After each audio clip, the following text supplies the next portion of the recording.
Lord, paranas naman. Yung magbibigay ng full attention. Yung pakiramdam na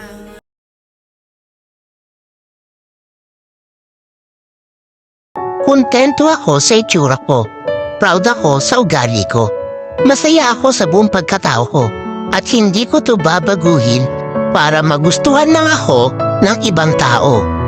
Let me, reject me, or judge me. I'm still me. Because I'm born to be true, not to be perfect.